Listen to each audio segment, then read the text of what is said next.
പൂക്കോട് സർവകലാശാലയിൽ ക്രൂര റാഗിങ്ങിനിരയായി സിദ്ധാർത്ഥൻ മരിച്ചിട്ട് 1 വർഷമായിട്ടും നീതി ലഭിച്ചിട്ടില്ല എന്നാണ് കുടുംബം പറയുന്നത്.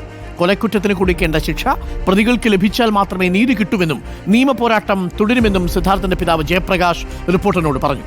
പ്രതികൾക്ക് സംരക്ഷണം നൽകിയാൽ ഇനിയും റാഗിംഗ് ആവർത്തിക്കുമെന്ന് സിദ്ധാർത്ഥന്റെ അമ്മയും പ്രതികരിച്ചിട്ടുണ്ട്. ഇന്ന് 1 വർഷമാവുന്നു സിദ്ധാർത്ഥൻ വിട്ടുപോയിട്ട്.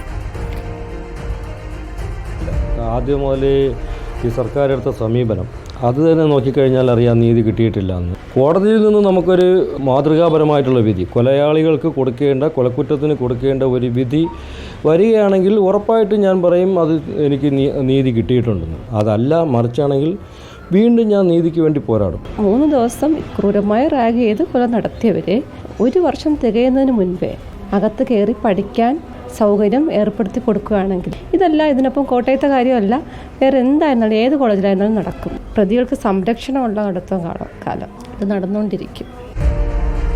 സുനിഷ അയ്യല്ലൂര് ചേരുന്നുണ്ട് നമുക്കൊപ്പം. Sunisha, good morning. സുനിഷ, സിദ്ധാർത്ഥന് നീതി കിട്ടിയിട്ടില്ല എന്ന് തന്നെയാണ് കുടുംബം പറയുന്നത് അല്ലേ? പ്രത്യേകിച്ച് അതിൽ പ്രതിസ്ഥാനത്ത് നിൽക്കുന്നവർ അവിടെ സിദ്ധാർത്ഥനില്ലാത്ത കോളേജിൽ വീണ്ടും പഠിക്കാൻ അവസരം കിട്ടുമ്പോൾ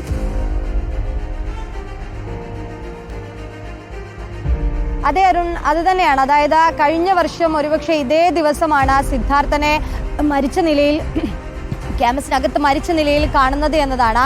അതിന് പിന്നാലെയാണ് റാഗിങ്ങിന്റെ വലിയ വാർത്ത തന്നെ പുറത്തേക്ക് വരുന്നത് എന്നതാണ്. അതിനുശേഷം ഒരു 18ഓളം വിദ്യാർത്ഥികളെ പുറത്താക്കുകയും ഡീനിനെതിരെ നടപടിയെടുത്തിട്ടുണ്ട്. അസിസ്റ്റന്റ് വാർഡനെ പുറത്താക്കി, VC തന്നെ പുറത്താക്കുന്ന തരത്തിലേക്കൊക്കെ തന്നെയും കാര്യങ്ങൾ കടക്കുകയും ചെയ്തിരുന്നു. പക്ഷേ ഇപ്പോഴും സിദ്ധാർത്ഥന് നീതി കിട്ടിയിട്ടില്ല എന്നത് തന്നെയാണ് ആ കുടുംബം പറയുന്നത്. കാരണം കഴിഞ്ഞ ദിവസം സിദ്ധാർത്ഥന്റെ അച്ഛനോടും അമ്മയോടും ഒക്കെ സംസാരിച്ചപ്പോഴും പറഞ്ഞത് അത് തന്നെയാണ്. കാരണം തുടക്കം മുതൽ തന്നെ ഈ കേസുമായി ബന്ധപ്പെട്ടുകൊണ്ട് പ്രതികളെ സംരക്ഷിക്കുന്ന നിലപാടാണ് ഓരോ ഭാഗത്തു നിന്നും ഉണ്ടായിരുന്നത് എന്നതാണ്. കാരണം തുടക്കം മുതൽ ഈ കോളേജ് അധികൃതരുടെ, ഹോസ്റ്റൽ വാർഡന്റെ അടക്കം പ്രതികരണം ശ്രദ്ധിച്ചാൽ മനസ്സിലാകും. ഒപ്പം തന്നെ അതിനുശേഷം ഈ ലോക്കൽ പോലീസ് അന്വേഷിച്ചപ്പോൾ അത് എങ്ങനെ പോയി എന്നതടക്കമുള്ള കാര്യങ്ങൾ നമ്മളും കണ്ടതാണ്. അത്തരത്തിൽ ഈ കേസിനെ വഴിതിരിച്ചു വിടാനുള്ള, അല്ലെങ്കിൽ ഇതൊരു ആത്മഹത്യയാണ് എന്ന തരത്തിലേക്ക് മാറ്റാനുള്ള ശ്രമങ്ങൾ തുടക്കം മുതൽ ഉണ്ടായിരുന്നു എന്നതാണ് സർക്കാരിന്റെ നടപടിയടക്കം. ഒരു പ്രതിഷേധത്തിലേക്ക് കുടുംബം കടക്കുന്ന പശ്ചാത്തലത്തിലാണ് CBIക്ക് പോലും അന്വേഷണം വിട്ടുകൊടുക്കുന്ന സ്ഥിതിയിലേക്ക് കാര്യങ്ങൾ കടക്കുന്നത്. അതുകൊണ്ട് തന്നെ